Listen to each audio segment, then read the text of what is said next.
പ്രിയപ്പെട്ട സുഹൃത്തുക്കളെ, 2020 പൊട്ടിപ്പുറപ്പെട്ട സ്വർണ്ണക്കള്ളക്കടത്ത് വിവാദമുണ്ടല്ലോ, വിഷയമുണ്ടല്ലോ.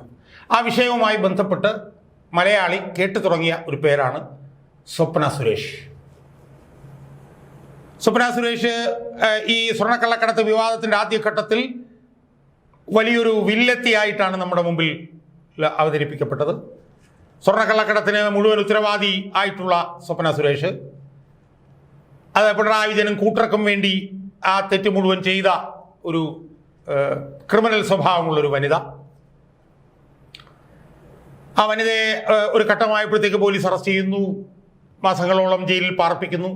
ആ സമയത്തൊക്കെ ഒരു ക്രിമിനൽ സ്വഭാവമുള്ള ഒരു വനിതയായിട്ടാണ് സ്വപ്ന സുരേഷ് കേരളത്തിലെ പൊതുമണ്ഡലത്തിന് മുന്നിൽ അവതരിപ്പിക്കപ്പെട്ടത്. ഞാനും ഒരു ഘട്ടം വരെ ഒരു തലം വരെ അങ്ങനെ ആയിരിക്കും.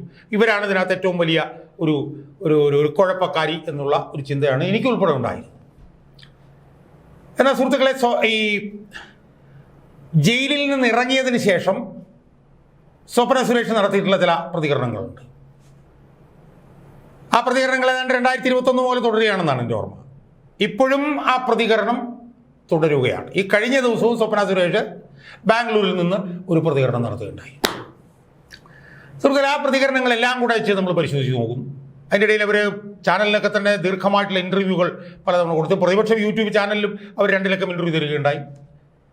അവർ ചതിയുടെ പത്മവ്യൂഹം എന്ന് പറഞ്ഞുകൊണ്ട് അവർ ദീർഘമായ ഒരു പുസ്തകം എഴുതുകയുണ്ടായി.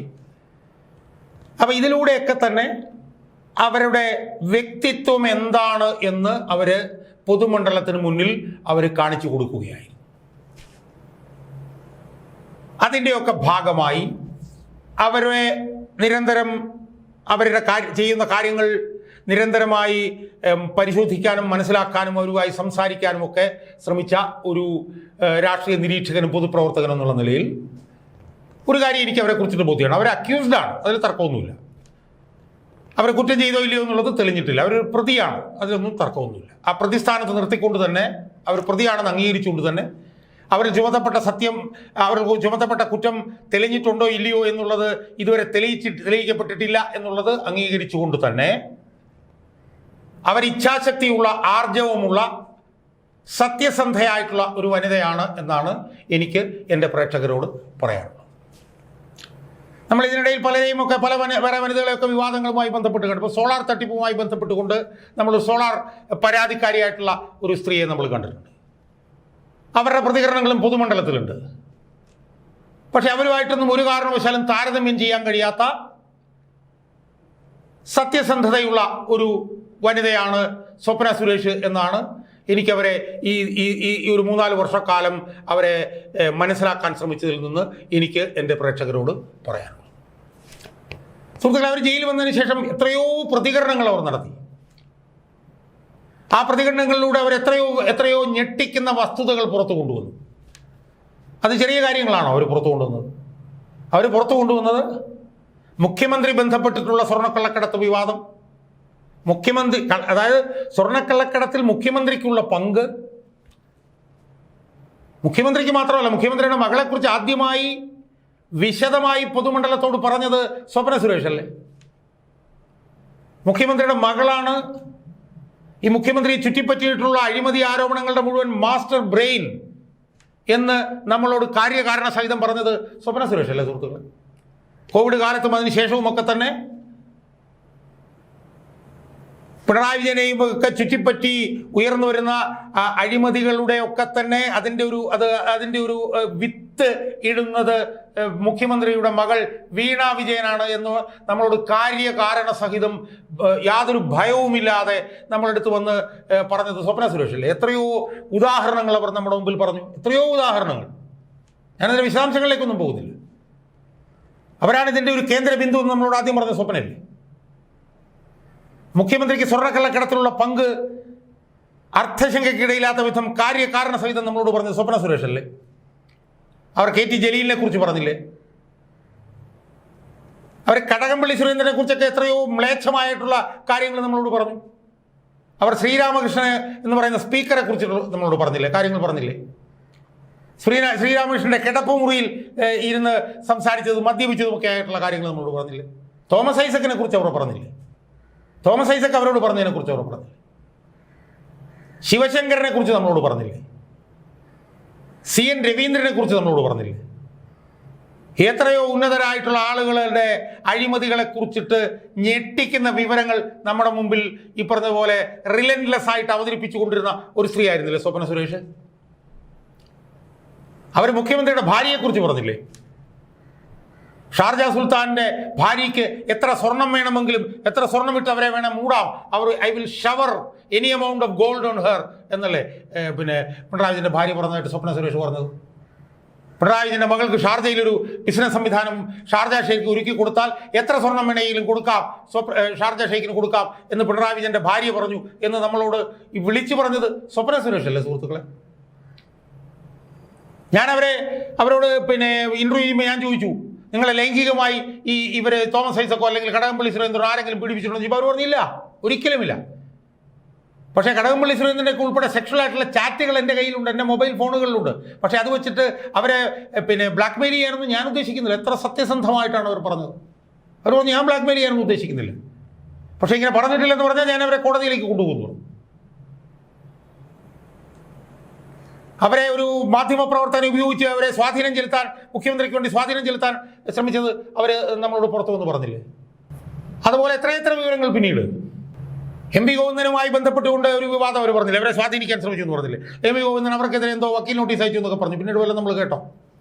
അവർ മുഖ്യമന്ത്രിയെക്കുറിച്ച് പറഞ്ഞു, മകളെക്കുറിച്ച് പറഞ്ഞു, മകനെക്കുറിച്ച് പറഞ്ഞു, ഭാര്യയെക്കുറിച്ച് പറഞ്ഞു, KT ജലീലിനെ കുറിച്ച് പറഞ്ഞു, CN രവീന്ദ്രനെ കുറിച്ച് പറഞ്ഞു, M ശിവശങ്കരനെ കുറിച്ച് പറഞ്ഞു. അതിനുശേഷം അവരതെല്ലാം പുസ്തകമായി പ്രസിദ്ധീകരിച്ച് നമ്മുടെ മുമ്പിൽ കൊണ്ടുവന്ന് തന്നില്ലേ? ചതിയുടെ പത്മവ്യൂഹം. ആരെങ്കിലും ഒരു വക്കീൽ നോട്ടീസ് അവർക്കെതിരെ അയച്ചിട്ടുണ്ടോ? ആകെ MP ഗോവിന്ദൻ അയച്ചു, പിന്നൊന്നും പറഞ്ഞു കേട്ടിട്ടില്ല. മുഖ്യമന്ത്രി അവർക്കെതിരെ വക്കീൽ നോട്ടീസ് അയച്ചിട്ടുണ്ടോ? മകൾ വക്കീൽ നോട്ടീസ് അയച്ചിട്ടുണ്ടോ?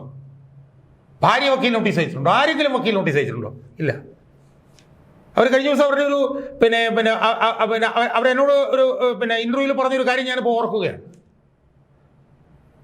ഷാർജ ഷെയ്ഖിന്റെ ഭാര്യയ്ക്ക് കൊടുക്കാൻ വേണ്ടിയിട്ട് ശതകോടീശ്വരനായിട്ടുള്ള രവി പിള്ള വലിയൊരു വജ്രങ്ങളുടെ വലിയൊരു ഇത് അവരുടെ കൈ കൊണ്ട് കൊടുത്തു. എന്തോ വജ്രമാല, വജ്ര വള, മോതിരം, കമ്മലൊക്കെ. ചോദിച്ചപ്പോൾ എന്തിനാന്ന് ചോദിച്ചു പറഞ്ഞത് ഷാർജ ഷെയ്ഖിന്റെ ഭാര്യയ്ക്ക് സമ്മാനമായി കൊടുക്കാനാണെന്ന്. അയാളുടെ ഹോട്ടലിലോ മറ്റോ ആണ് അവരവിടെ താമസിച്ചത്, കോവളത്തെ ഹോട്ടൽ. അപ്പോൾ അവർ പറഞ്ഞത് ബുദ്ധിമുട്ടാണെന്ന് പറഞ്ഞപ്പോൾ കൊടുക്കാൻ പറഞ്ഞു. സ്വപ്ന സുരേഷ് ഷാർജ ഷെയ്ഖിന്റെ ഭാര്യയോട് പറഞ്ഞു ഇങ്ങനെ കൊണ്ടുവന്നിട്ടുണ്ടെന്ന് പറഞ്ഞു. അവർ പറഞ്ഞില്ല, ഞാനതൊന്നും വാങ്ങിച്ചില്ല, തിരിച്ചു കൊടുക്കരുതെന്ന് പറഞ്ഞു. അപ്പോൾ അവർ പറഞ്ഞു അത് തിരിച്ചു കൊടുക്കാം. പക്ഷെ തിരിച്ചു കൊടുക്കുമ്പോഴത്തേക്കും ഷാർജ ഷെയ്ഖിന്റെ ഭാര്യയോട് അവർ ഒരു പൊതുസ്ഥലത്തേക്ക് അവിടെ റെസ്റ്റോറൻറ്റിലേക്കും കണ്ടുവരാൻ പറഞ്ഞു. കാരണം അവരതിന് പറഞ്ഞെന്താണെന്നറിയോ? ഷാർജ ഷെയ്ഖിന്റെ ഭാര്യയ്ക്ക് ഈ രവി പിള്ള നേരിട്ട് തന്നെ അതൊന്ന് കൊടുക്കണം,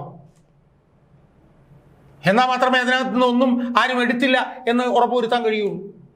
സ്വപ്ന സുരേഷിന്റെ കയ്യിലാണ് ഈ ഇയാൾ എന്താണ് രവി പിള്ള ഇത് കൊടുത്തിട്ട് പോയത്. എന്നിട്ട് സ്വപ്ന സുരേഷ് ഇന്റർവ്യൂവിൽ എന്നോട് പറയാണ്, ഞാൻ അതിനകത്തൊരു വാലയോ ഒരു വളയോ ഒരു മോതിരോ എടുത്തു വെച്ചിരുന്നെങ്കിൽ ആരറിയാനാണ്? ആരും അറിയില്ല. ആ വജ്രാഭരണങ്ങൾ മുഴുവൻ ഞാനങ്ങ് എടുത്തിട്ട് ഷാർജ ഷെയ്ഖിന്റെ ഭാര്യയ്ക്ക് ഞാനത് കൊടുത്തിരുന്നു എന്ന് പറഞ്ഞിട്ടുണ്ടെങ്കിൽ ആരെങ്കിലും വിശ്വസിക്കും? ആരെങ്കിലും എന്നെ അവിശ്വസിക്കുമായിരുന്നു? രവി പിള്ള എന്നെ അവിശ്വസിക്കുമായിരുന്നു? ഒരിക്കലുമില്ല.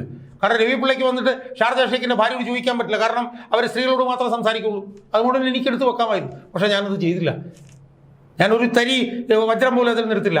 അത് രവി പിള്ളയെ കൊണ്ട് തന്നെ ഷാർജ ഷെയ്ഖിന്റെ ഭാര്യ എടുത്ത് കൊടുപ്പിച്ചു എന്നാണ്. എത്ര സത്യസന്ധയായിട്ടുള്ള ഒരു സ്ത്രീയാണ് അവർ, നമ്മളൊന്ന് ആലോചിച്ച് നോക്കി.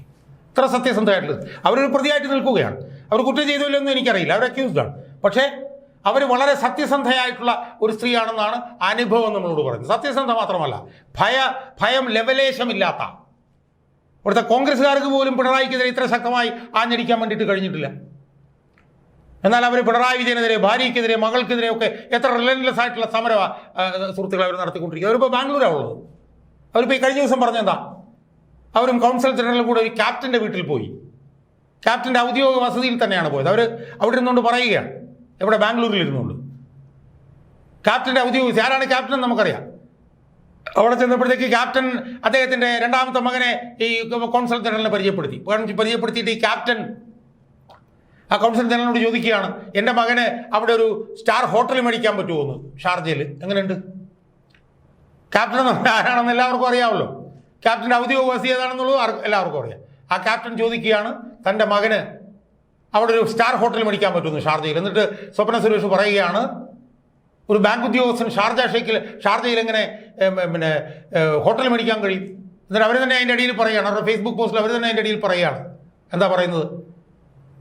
ഭാര്യയും മകളും ഒക്കെ ഉണ്ടാക്കുന്ന കള്ളപ്പണം ഉണ്ടെങ്കിൽ ബാങ്ക് ഉദ്യോഗസ്ഥന് ഷാർജയിൽ ഒരു പിന്നെ ഹോട്ടൽ വാങ്ങാമെന്ന്. ആലോചിക്കുക, അവരുടെ ഒരു ഇച്ഛാശക്തി, അവരുടെ ഒരു ആർജവം, അവരുടെ ഒരു വിട്ടുവീഴ്ചയില്ലായ്മ നമ്മളൊന്ന് ആലോചിച്ച് നോക്കി. ഞാൻ യഥാർത്ഥത്തിൽ ഇത് കഴിഞ്ഞപ്പോഴത്തേക്ക് ഇതിൻ്റെ വിശദാംശങ്ങൾ അറിയാൻ ഞാൻ അവരെ വിളിച്ചു. അവർ പറഞ്ഞു, അവരെന്നോട് പറഞ്ഞു, സാർ ഞാൻ ഈ സോളാർ പരാതിക്കാരിയെ പോലൊന്നുമല്ല ഞാൻ. അവരെന്നോട് ഒരു വാക്ക് പറഞ്ഞു, ഈ barking dogs seldom bite sir എന്ന് പറഞ്ഞു. ബാർക്കിംഗ് ഡോഗ്സ് സെൽഡം ബൈറ്റ് എന്ന് പറഞ്ഞാൽ നമ്മൾ പച്ച മലയാളത്തിൽ പറയും, കുറയ്ക്കുന്ന പട്ടി കടിക്കില്ല. I am not a barking dog എന്നാണ് അവരെന്നോട് പറഞ്ഞത്. I am not like a barking dog. അടിക്കേണ്ട സമയത്ത് ഞാൻ അടിക്കും എന്ന് പറഞ്ഞു. അതാണ് അവരുടെ ആർജവം. അവരെല്ലാം നിർത്തി നമ്മൾ പോയി എന്നാണ് വിചാരിച്ചത്. പക്ഷെ അവർ അടിച്ചത് കണ്ടോ? അവർ ബാംഗ്ലൂരിൽ നിന്ന് അടിച്ചത് കണ്ടോ? അതാണ് ആ സ്ത്രീയുടെ ഇച്ഛാശക്തി, അവരുടെ ആർജവം. രാഷ്ട്രീയ നേതാക്കന്മാർക്കും പോലുമില്ലാത്ത ഒരു വിട്ടുവീഴ്ചയില്ലാത്ത അചഞ്ചലമായിട്ടുള്ള ഒരു പോരാട്ടം. അതാണ് അവർ പറഞ്ഞത്. അവർ പറഞ്ഞിട്ടുണ്ട്, ഈ പോരാട്ടത്തിൽ സത്യം കണ്ടുപിടിച്ചിട്ട് ഞാൻ പിന്മാറുമെന്ന് പറഞ്ഞിട്ടുണ്ട്. അതിൻ്റെ ഏറ്റവും പുതിയ ഉദാഹരണമാണ് കഴിഞ്ഞ ദിവസത്തെ അവരുടെ ഫേസ്ബുക്ക് പോസ്റ്റ് എന്നാണ് എനിക്ക് പറയാനുള്ളത്. അതുകൊണ്ട് ഞാൻ അവസാനമായി ഒന്നുകൂടി പറയുന്നു, സ്വപ്ന സുരേഷ് കുറ്റം ചെയ്തോ ഇല്ലയോ എന്ന് എനിക്കറിയില്ല. സ്വർണ്ണക്കള്ളക്കടത്ത് കേസിൽ അവർ അക്യൂസ്ഡാണ്, പ്രതിയാണ്. അത് തെളിഞ്ഞാൽ മാത്രമേ അവർ കുറ്റം ചെയ്തോ ഇല്ലയോ എന്ന് നമുക്ക് മനസ്സിലാക്കാൻ കഴിയും. പക്ഷേ ആ പ്രതിസ്ഥാനത്ത് നിൽക്കുമ്പോഴും അവർ, ഞാൻ നേരത്തെ സൂചിപ്പിച്ചതുപോലെ, അവർ പിന്നെ സോളാർ പരാതിക്കാരിയെ പോലല്ല, അവരൊരു പോരാളിയാണ് എന്ന് പറയാൻ എനിക്ക് യാതൊരു മടിയുമില്ല.